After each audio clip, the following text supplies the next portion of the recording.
I'm Michael Harper. Tonight we have a very special episode of 61 Minutes. In this episode, we'll be going back in time during the Cuban Missile Crisis, and we'll be interviewing Fidel Castro, John F. Kennedy, and Khrushchev to learn more about what it was like during this horrible crisis. First things first, we need to travel through time. Follow me. First step is to travel through time. Here's your time machine. We've disguised it as a dog house in case anybody, for some reason, wanted to go in there. Now, you may be asking yourself, what if a dog goes in there? Or what if a cat went in there? What if a moose went in there? They would not travel through time. Only recognizes human skin. So, let's go. So were you looking for total domination, or were you planning on just injuring America? Whichever put us in the lead in this war.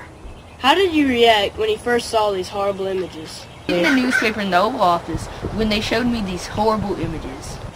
What was your first plan of action? During the meeting, XCOM came up with the idea of using a naval quarantine. That is where U.S. ships could surround the island and turn back any ships carrying military cargo. How did you become so popular in Cuba? Well, on July 26, 1953, I led a group of men into the Maqueda barracks, but the revolt failed. And here it says, after the failed attempt, you were put in prison and did not get out until May 1955. After I got out of prison, I got more people and fought more battles. Finally, they elected me Prime Minister of Cuba.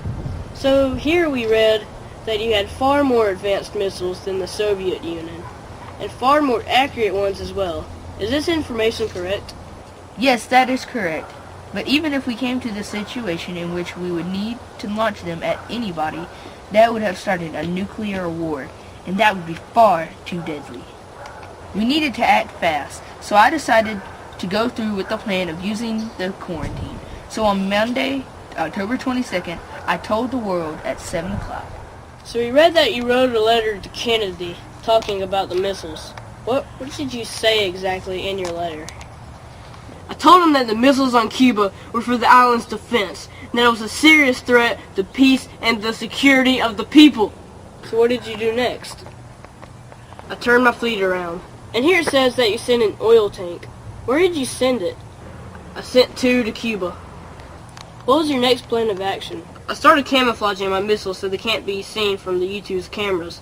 I then suggested to America that if they promised not to invade Cuba, we would remove our missiles. Was there anything else you demanded from America? Yes, I also demanded that America take their missiles out of Turkey too. And with that, the Cuban Missile Crisis ended.